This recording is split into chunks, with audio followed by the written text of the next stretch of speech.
Hey Dee, guess what I found when I pulled this week's book off the bookshelf? I don't know. Tell me.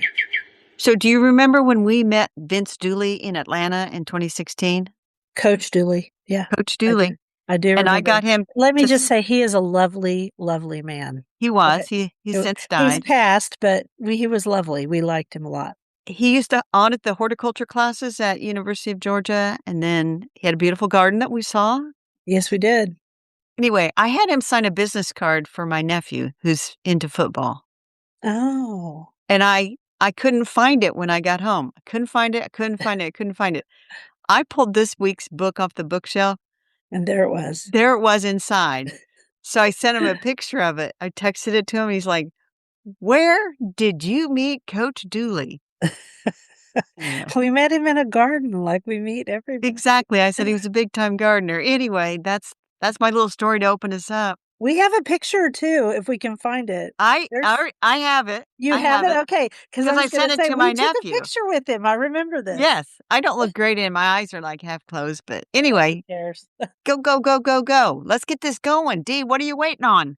Welcome to the Garden Angelus, where we chat about flowers, veggies, and all the best dirt. I am Dee Nash with an itchy nose from Guthrie, Oklahoma, yeah, okay. I just have a garden out in the country. I'm not going to talk about the large one.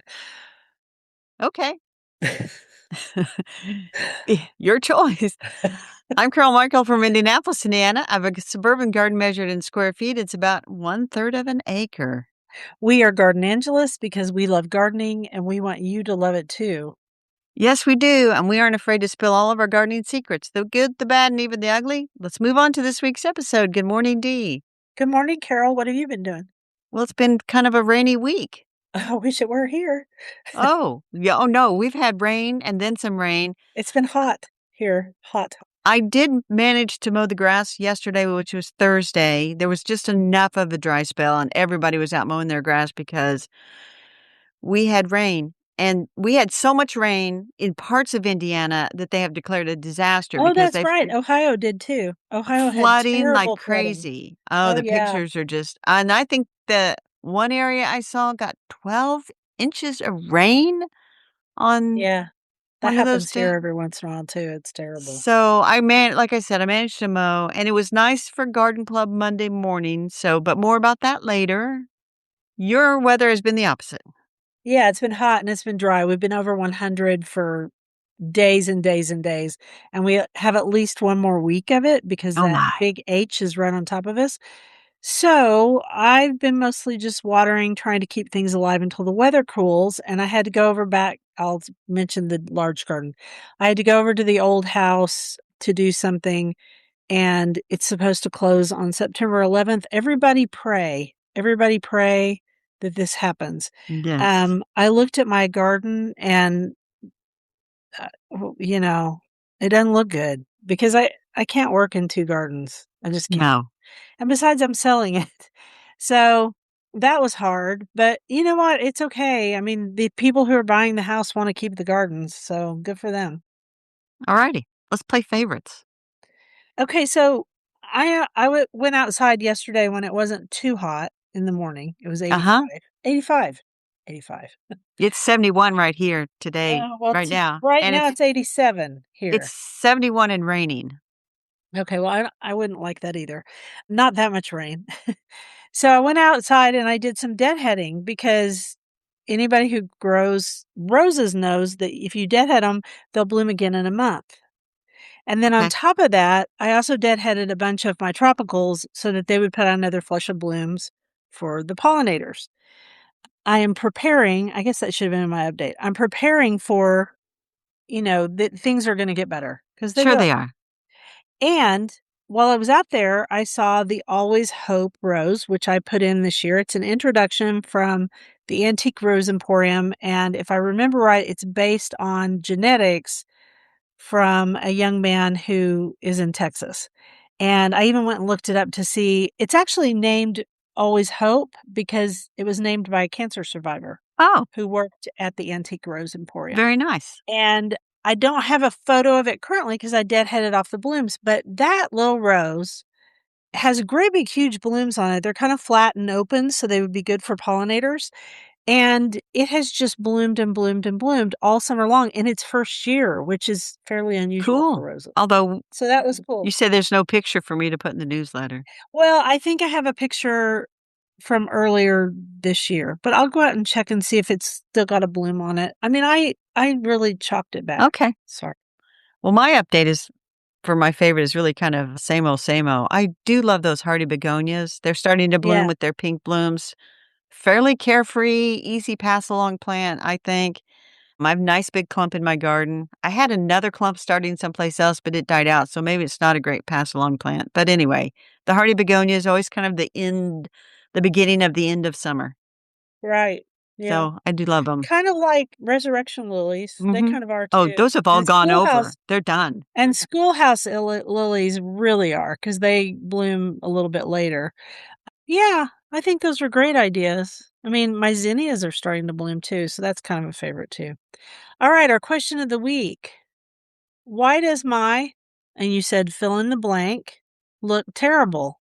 That's a good one.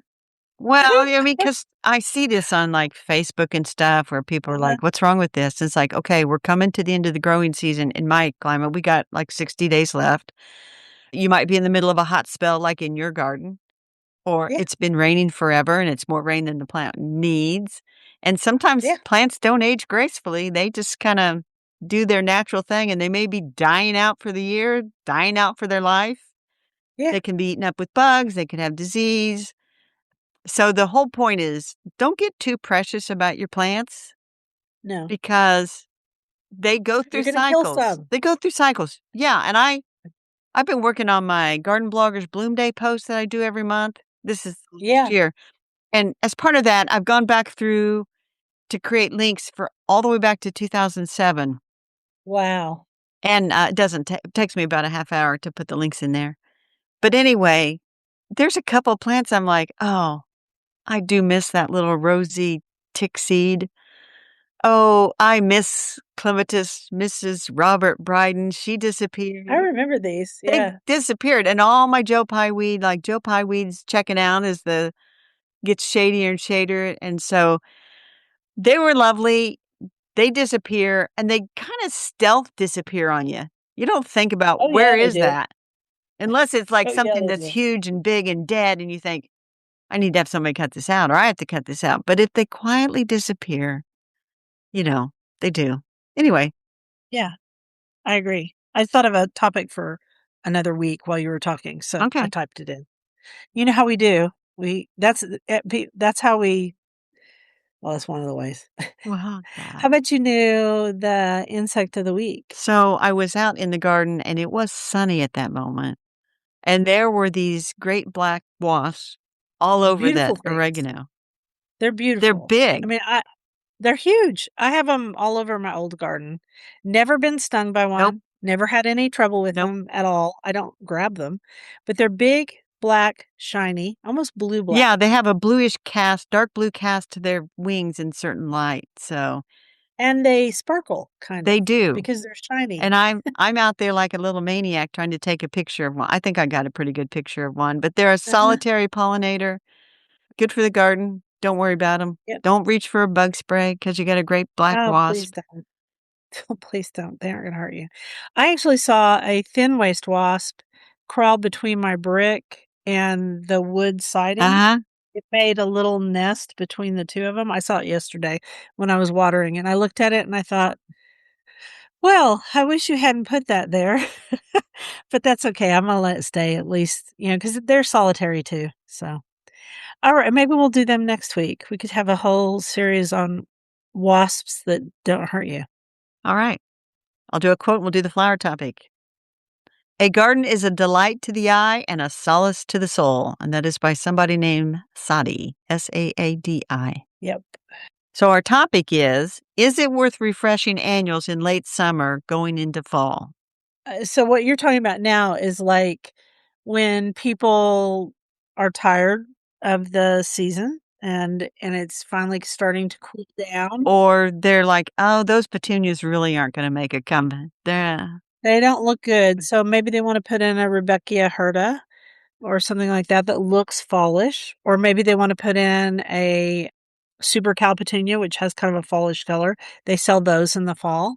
So, what say you? I say absolutely, and I've got several containers in front with very spent petunias. I mean, the ones in the hanging baskets were looking pretty good, and then the last week, I think with all the rain and everything, They've been they have been unhappy. unhappy, and I know I went up to the greenhouse last Saturday, and she's got a whole bunch of new petunias, and they're more in the fall colors. That's another reason to switch out is maybe you did red, white, and blue for the 4th of July, and so you wanna switch Mhm. out to fall color. So, people are surprised, but petunias, they'll last.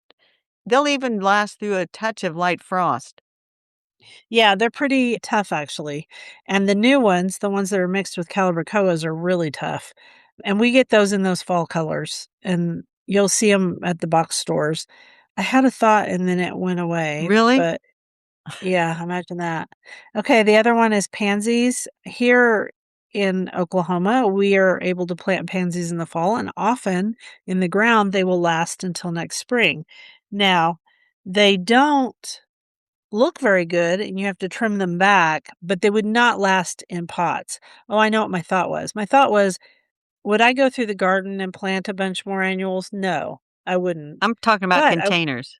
but I would definitely refresh my containers. Yes, I do it every year. yes. Yeah. And I would say pansies here, they're gonna arrive probably a little sooner than I wanna plant them, but I'm gonna go ahead and plant them anyway. And like you said, they'll go for a while. Here, they will maybe last in the ground, but like you said, in the spring, it's just like they're not gonna They be don't look like good. spring planted pansies and violas. No, they won't look the same. Although in our climate, if you trim them back and you feed them with something, they tend to do better than spring planted pansies because they have a huge root system. But that's only if you put in that extra work. And oftentimes, like, in the spring, you want a certain color of pansies and violas, and then in the fall, you want the darker purples, the dark yellows, the oranges, you want more the fall Oranges. palette. And so when they do overwinter and they're blooming their fall palette in the spring, I'm like, "Oh, I'm so sorry, but you're not the right color." Yeah, I don't want you now. Yeah. So you can switch them out for pinks and Now, blues I and will add things like one that. more caveat to the pansies. Uh-huh. So when it's really hot, they're subject to, like, a root rot where they just rot Yes. off at the base, and I think if I'm gonna plant some in my containers in front because I don't tend to change the dirt out that often, I Yep. probably need a whole new refresh of dirt because I have had them die out in there. Because you Diseases. don't want them to get Yeah, that funguses. disease is present. It's like a bacterial rot, so Fungi. fungi. I said funguses. Fungi, bacteria, one Yeah, of I the think above. that yeah, whatever.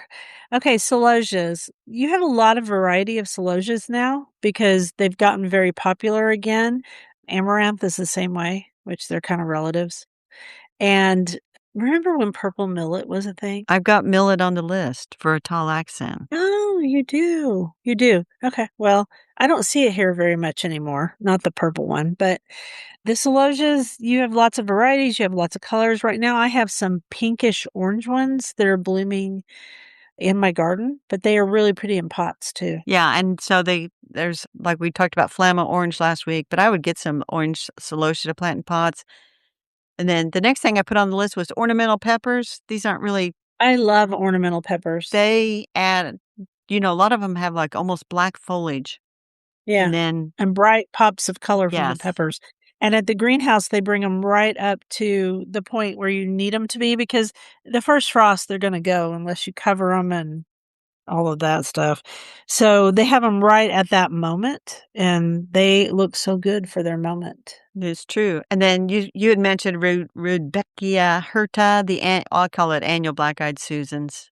There's Mhm. pots and Most pots of of 'em. those available. They add real nice color, and they'll last for a while. Yeah, Toto is a very popular one, and there's another one because I looked it up for my boss, and we talked about it. Some of them have, dark ring inside the yellow, some of them are just yellow with a green eye. They're very pretty, and they look great, and usually they're in pretty big pots because they're you know, here's the thing about all of this. The nurseries, the garden nurseries, the commercial ones, have done all the hard work for you. Yes, They've grown it. You're just decorating. That's what you're doing. true that. Think of it that's a Okay, good and way to think about it with the containers. You're just decorating your fall containers. Right. Put a few pumpkins around the bottom and you got a whole scene for your, trick-or-treaters, which I hope I have some this year. Dwarf sunflowers. Well, in the country, you don't have I know trick-or-treaters. that. I know that. You know that because you've known me forever. Yes. But if I don't have them, they'll have them at Megan's house. Anyway, dwarf sunflowers, what is the name of that famous one that's popular right now? The dwarf. Not that teddy bear Oh, one. well, that's one of them. But there's one that they've been selling, like, it's like Sunzilla or something like that. Yeah, I should have looked it up, but We didn't look it up, or, that's the way it goes sometimes. we're I'm lazy. looking to see if I see it really quickly. Yeah, sometimes I am lazy. Sunspot is a dwarf variety, and then, of course, teddy bears, doesn't have an eye. I can't remember the name of that one sunflower. Anyway, you'll see it in the box stores. They have it, and your local nursery will too. Alright, and then you brought up millet, Well, now, one of the and things we didn't talk about for containers, we did oh, yeah, millet. Go ahead and millet, and then I have one of that's not on the list. okay. You said millet for a tall accent. Yeah, you could do that. We also do crotons Mhm. for that tall I don't like accent. It's a crotons. tropical plant. I like them here because it's hot here sometimes in the fall, and they handle it really well. They do drop leaves, but they're cool until it becomes cold. I'm trying to think of other things that we had, but go ahead. The purple millet was my favorite, but I don't see it anymore. The thing I didn't put on the list was mums. Oh, yeah, mums and asters. Mums and asters.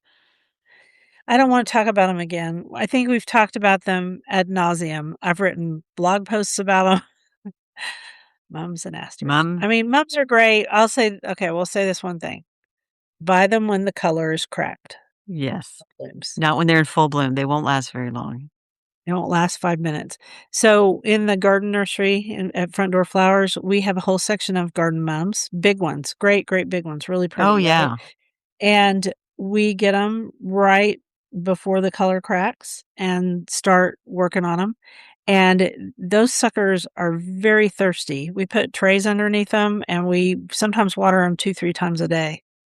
They're thirsty babies. So just So if keep our that in mind. listeners know of other fall container plants that we didn't mention, send us a note. Yeah, send us a note. We would love that. I'm gonna do the quote. Nature does hurry, does okay, so that's not written right. Nature does not hurry, yet everything is accomplished. Lao Tzu. Because last week you were reading to me and I was typing them and I must have skipped the word not. Nature does That's not okay. hurry. Nature does not hurry. Okay, vegetables. So Carol thinks it's not too soon to plan for 2027, and she found some new varieties or newer ones to think about because they're all American selection winners, Yes, which I have to say for tomatoes, especially, they're always good producers, the All America they selections are. are. So the first one on the list is bada bing, I've grown bada bing. and it's like they call it Bada bing. almost cocktail size. And It's a little bigger. yeah, so you have like the currant tomatoes, you have the cherry tomatoes, almost cocktail size. Cocktail size. I mean, I wonder if there's like an official, like if it's to this circumference, it's officially cocktail size. But bada bing, Well, and who is having tomatoes while they have cocktails? That's I mean, do they eat a caprese salad as they have their it cocktail? is a good plant. I did grow it last year. I don't think I have I it did this. too. I don't have it this year, but it was a good producer. I would Uh-huh. grow that again. The So ruby boar kale is the next one, and that one has grown here a lot as an ornamental. yes, and it's one of the few All American selections that won as both a vegetable and an ornamental. As a vegetable, I mean, it's awfully pretty, but uh, I wouldn't eat a lot of it. You'd be. I wouldn't eat it. It would be very curly. It's very, very curly. It's pretty in the landscape, though. And by the way, ornamental kale is another really pretty thing to put into your It pots. is, and ornamental I cabbages. didn't and ornamental Why cabbages. did we Yeah, leave those off the list? because we needed to talk about them here, and Yeah, then we referred because back. I was gonna See how we're connecting? yeah, so I was gonna go to the greenhouse this week and just kinda make a list of everything she already has for sale and talk about ask her what was coming in. Uh-huh, and you got busy I got busy. having a life? Whatever.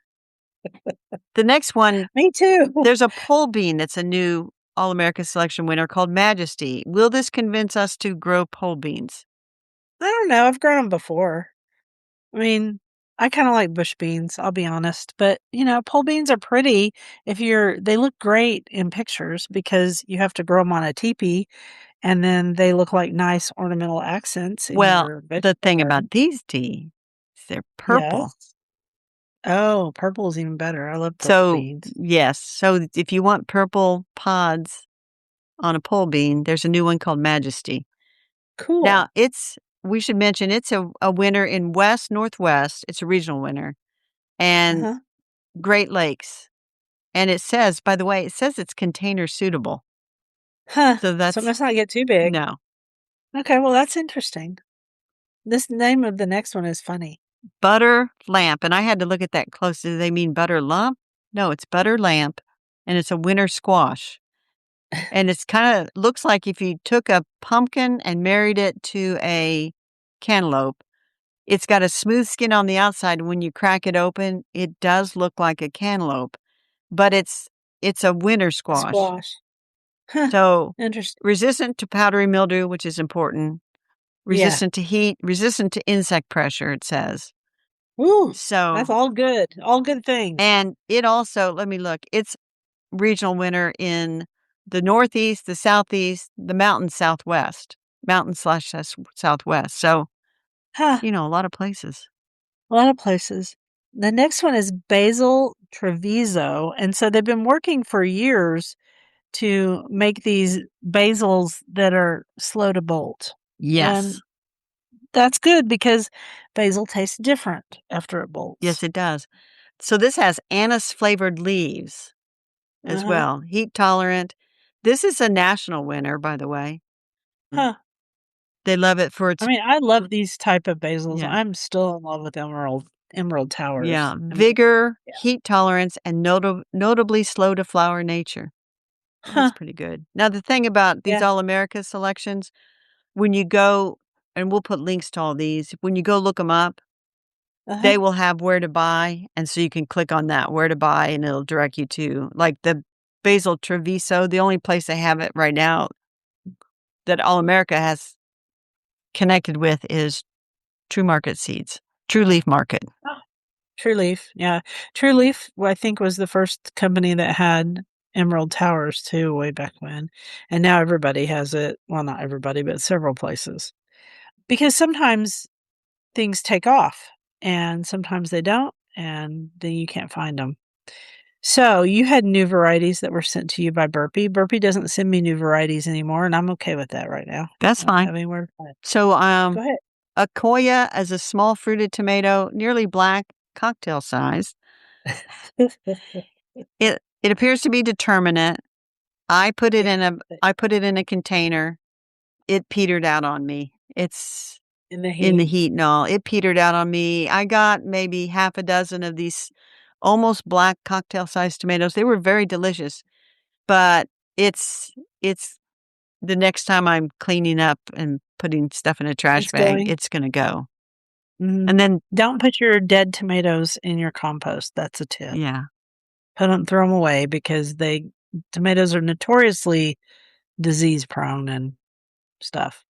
Then you got the sweet The 150. sweet 150 is a small fruited tomato. That's a big cherry. Has been quite prolific. I have had it in a container. It's done really well. I think most days I could go out there and find one that was ripe and ready to go, and it was the first one to have ripe, and they named it Sweet 150 to celebrate Burpee's 150th anniversary this year, so I would get that one again. I think that was a good It's one. also a callback to the sweet 100, Yeah, I'm sure. Yeah. I would buy that one Well, again. good. And then you got pick and pop orange sweet peppers. Yeah, they're little, sweet. Yeah, the little sweet peppers that I love. Remind me of the ones that you can buy in bags at Costco, Yeah, I love. and they're orange. I've been picking some of them green, and they're a nice sweet pepper. I'm gonna let more of them grow orange because the season's going on, but I wanted to pick those first ones to signal to the plant that it needed to produce a lot more than it was producing. So Yeah. pick and pop, I think that's another good one. Well, and the thing is, and people need to know that one of the reasons that red and yellow and orange peppers are so expensive in the store is because it's the late stage fruiting of the plant, and then they have to pull the plants. So if you pick some green peppers, that's good because you aren't, waiting for the seeds to ripen. I actually found some in the store that don't have seeds, All the ones at Costco, they switched to a variety that has no seeds. which is crazy. Do they grow it by cuttings? I I don't don't know know. how they do it. That would be an interesting thing to go look up for There's a dirt, but lot of vegetables coming out and fruit without seeds, which is kind of weird. it is Watermelon. a little weird because how do they reproduce them? Okay. Then you got another basil. Yeah, the Monteverde late flowering basil. They sent me a plant for this. And then I was gonna look and then it's been raining, but I thought I sowed some seeds for some too. But I went out there. This is not as tall as Emerald Towers, but it is got Uh-huh. that tall column Vertical. Vertical. columnar. It has not flowered yet, so true to form, it is not flowered. I haven't actually tasted it, but it's a nice one. I would grow this one again. If you want something a little bit shorter than Emerald Towers, Monteverde would probably be a nice one to put in there. Uh, So, cool. it's a good one. All right. You want to do the quote? Well, if our listeners had some new vegetables they tried and they wanna send us something, Oh, yeah. they can do that. Always. Just send us anything you want to. We don't care. Yeah. There's always magic amongst the trees in the garden, but our hearts must be very quiet to hear it. Minnie Aumaniere. Good job. Okay, on our bookshelf is a book that we both have had. Mine got sold. Back to the Garden by Ursula, is it Buchan or Buchan. Buchan? Buchan. It came out in 2009, but it's a great book. It I is. read it. These are the columns that she's written for various British newspapers and like the Daily Telegraph and the Spectator. But here's her Uh-huh, bio. So Ursula Buchan is who is a granddaughter of the writer John Buchan, and she actually wrote a history of him, and that's what she's really focused on right now is that history. Read modern history at Cambridge and trained as a gardener at the Royal Horticultural Society's gardens at Wisley and Royal Botanic Gardens, Kew. uh-huh. As a journalist for more than 25 years, she has contributed to many newspapers and magazines, and she currently writes regular gardening columns in the Spectator and the Daily Telegraph. Now, that was written in 2009. I don't know if that's true today. She's also featured on BBC Radio and presented 2 television series. She's the author of 14 books as of 2009, including The English Garden with photographs by Andrew Lawson, published in 2006. I actually might have that. And 2 other collections of her journalism, Good in a Bed, Better Against a Wall. She has a Mhm. country garden in Northamptonshire. Northamptonshire? Is that right? I think it's right. Mhm. But anyway, I've been reading this at night before I go to bed to have a book in It's your what it's hand really for. rather than electronic device. Oh, imagine that. Yeah. Yeah, I wish I did. So, you want it? So you asked the question, has much changed in gardening throughout the years? I think so. Quite a few things. Well, but a lot of the thoughts and stuff, so I have 3 quotes to read to you. Okay. I guess I really ought to have learned by now that 2 of the first lessons of gardening are, if you don't know it, look it up in a book, and caveat emptor, I tell myself I shan't make mistakes again, but deep down I know that that too is a vain hope. You will make mistakes again, right? Everybody does. Yeah. And why I think in life we do. yeah. So why not in gardening? And then where's this other quote? I thought I had it marked. Oh, Mm, here it is. Garden visiting remains one of the most agreeable and innocent ways of spending leisure hours, one which we certainly shouldn't take as much for granted as we do. Individual gardens may rise and fall, but collectively they remain one of the enduring glories of England. yeah, I agree. I think English gardens are very fun to visit. I I would love to go to Spain and visit some of their gardens and see how the different because Monty Don went to Spain and that was really cool. A lot of citrus, and I love Yeah, citrus. I found the one other Here quote. oh, I'm sorry. I thought we were just gonna talk now. I have no desire to bash nurseries or seedsmen. Catalogs are not sworn affidavits of fact, but invitations to buy. Yeah. So, That's funny.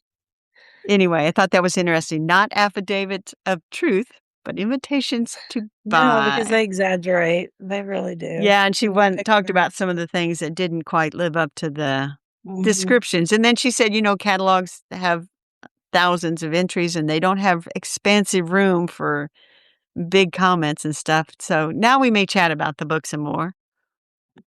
I mean, I think she's right. I think now that they're online, catalogs are online, people are able to rate things more than they used to be able to when we had just paper catalogs. So some things have changed, but some things haven't.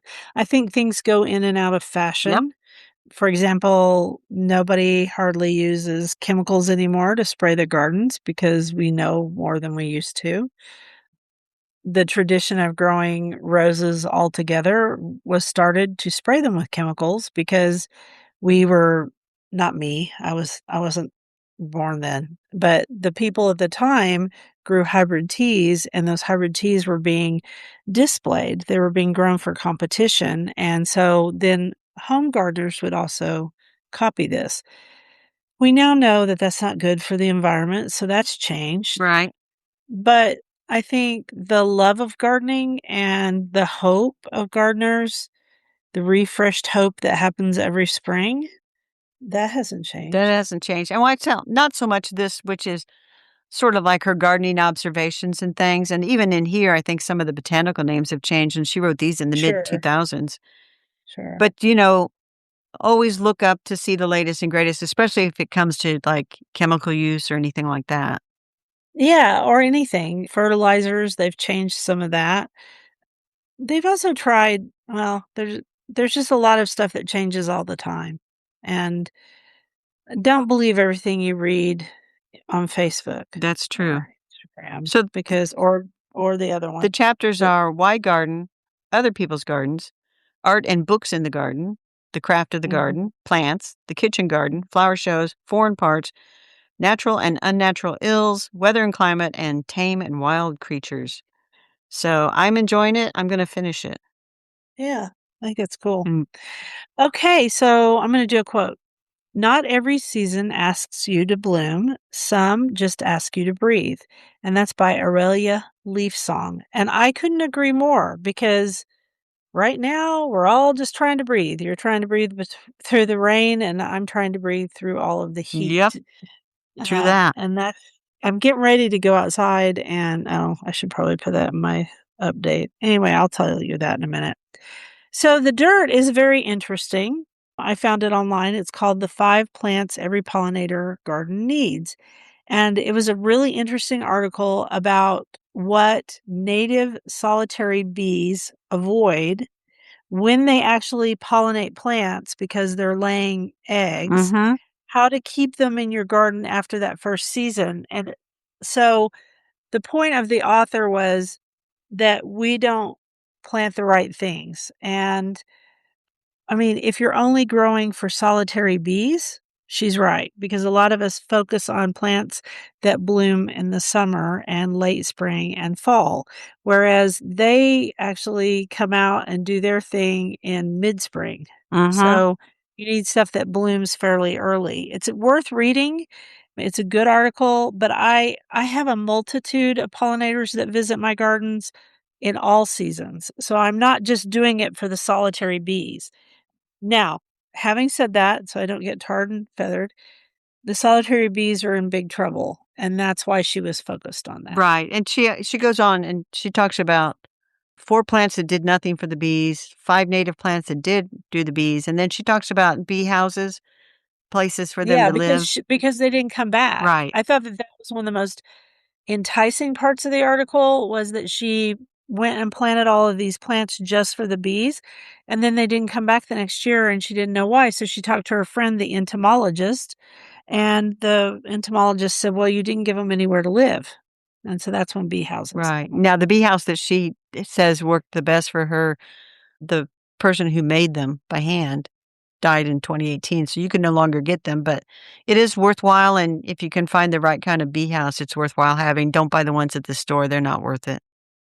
Not usually, but there are a lot of people who make bee houses now Yes. because it's become a thing. And my friend Karen, she actually attracted the blue orchard bees. And so I've watched them come out of their little nests in her old garden, Cool. and it was cool. Okay, you want to do the next quote? When I look back on my life, I want to see that I was passionate and weird instead of just trying to be everyone's cup of tea. And that's something you found the Wild Woman Sisterhood. I just like the Yeah, quote. put that on a pillow. I know, it's cute. Okay, rabbit holes. I don't think I have one. I mean, I think when I read that for the dirt, I went and looked up some Right. things to be sure. So that would be my rabbit hole. And I mentioned last week I'd started listening to Judi Dench's Shakespeare, The Man Who Paid the Rent. I'm almost finished Yeah. with it. The little bit of time I did get to spend, like, mowing and stuff, I was listening to it, and it is, you know, if you wanna be an actor, this would be a good book to read because she has a lot of tips in there about things, and then if you're just interested in, like, history and storytelling, it's also a good book, and if Yeah. she gives you her opinion of every Shakespeare play she's ever been in. Oh, that's cool. Yeah. I bet she hasn't loved them all. I mean, some of them are. Uh, there are some that she thinks are just dreadful and then others that she really enjoys, and then What's her favorite? that I can't really tell you until I finish the book. Oh, okay. The What Merchant is of one of her Venice is favorite? the one she hated. Really? Yes. That's interesting. But she's able to just quote, like, her line and then everybody else's line of a whole scene, which I Yeah, she suppose it's can. embedded and into your mind. Yeah, because they had to learn it all. Because you gotta know what your other people are saying too, because they prompt you. Mhm. It's complicated being an actor. And then And then you wrote a blog I post. did, it's so short and simple. It's like 3 lessons from Viola's. Very short, very simple. So anyway, that was that. I have a viola that reseeded itself in my new garden, and I just left it there. It's right by the sidewalk. Is that a lesson? Yeah. Always leave them. That's not one of the lessons. I actually was out in my garden yesterday, yeah. And I was out there and I was in my bare feet and walking around in it, which I could never do in my old garden. And I thought, "Oh, I might actually write something on my Substack." I actually had that thought. What? About 10 things that I love about my Could garden. I'm listeners, please Encourage Dee to do that. encourage Dee to do that, but also go to YouTube and make sure it's really her. It's really me. I actually had that thought. Bill was shocked too. Okay, garden to visit. Oh, Holcomb. Holcomb Gardens at Butler University here in Indianapolis, and I went with Garden Club, and this is a good example of how they can convert flower borders from traditional plantings to native plants. Mm, They won't look perfect all the time. I thought these looked really good, that, uh-huh. they're starting to have the late summer flowers. Uh-oh, you froze. Did I freeze? You did, you did. Am I frozen now? You are not frozen now. Oh, says my let's get going, my internet anyway, the gardens were sodded over in 2021 because they were neglected in 2020, and they were vandalized, and they Mm, became a mess. gosh. So they didn't know what to do, so the grounds crew sodded them over. But then the Office of Sustainability, in partnership with the Indiana Native Plant Society in 2023, they replanted came up with a new plan to put in natives Mhm. and really worked hard for about a year because it's hard to source true natives. They didn't want the native R's. They wanted true natives. Yeah. It's a little Th- They planted them in the fall of 2024. uh-huh, So first year you sleep, second year you creep, third year you leap. uh-huh. We saw them here. It's fall, almost fall 26. They skipped creep. These things look great. They went from sleep to leap. I don't know if That's it's good. because of the soil or Could be the what, but soil. anyway, garden commissions. Mine is to reset my I'm gonna do it right after this. I need to reset my sprinkler system to come on in the morning. For some reason, the young man who did some more work on it for me made it in the afternoons, and that's not good at all for so many reasons. I also increased the time in the garden beds and also in the pots, which are together because they weren't getting enough water. So I would encourage people to look at their gardens and really look at them and see if your plants are getting enough water because they need to not, they're already struggling. So that's my big, and of course I'm going to keep watering them because I'm watering pots twice a day. They get watered once by the drip system, and then I'm watering them too. I think that's it for now. Okay. Eventually, I'm gonna pull out my sunflowers as soon as they're done, and I'm gonna plant some shrubs in the back to go with my other stuff. Cool. So if it doesn't rain, I'm gonna, weed mow and deadhead. I'm expecting the saffron crocuses are supposed to arrive today, so I'm gonna plant those straight away out front. I need to order I also those. need to plant the mums I bought last Saturday. I'm very bad for not having planted them right away, but anyway, that's my week in the garden. Shall we wrap this up? Yeah, let's do it. Thank you for listening to The Garden Angelist. We publish every week on Wednesdays at 12 a.m. Eastern Time. Be sure and follow us on Apple Podcasts. That helps us get noticed by others. If you subscribe to our Substack newsletter, you get a link to listen to the podcast a whole day early and links to products we discuss, plus go over to YouTube and see us in person. Full episodes show up on Tuesdays, so if you can't wait until Wednesday, you now have 2 ways to get episodes on Tuesdays. And if you want to help support us, use our affiliate links. If you buy something after clicking through on them, we're in a small commission and it costs you nothing. Or you can set up a monthly subscription through Buzzsprout or make a one-time donation through PayPal. You also have the option of pledging your support on Substack. Thank you to everyone who has done so. It helps us pay for podcast hosting. It was lovely to chat with all of you over the garden gate. Bye until next week. Bye, everybody.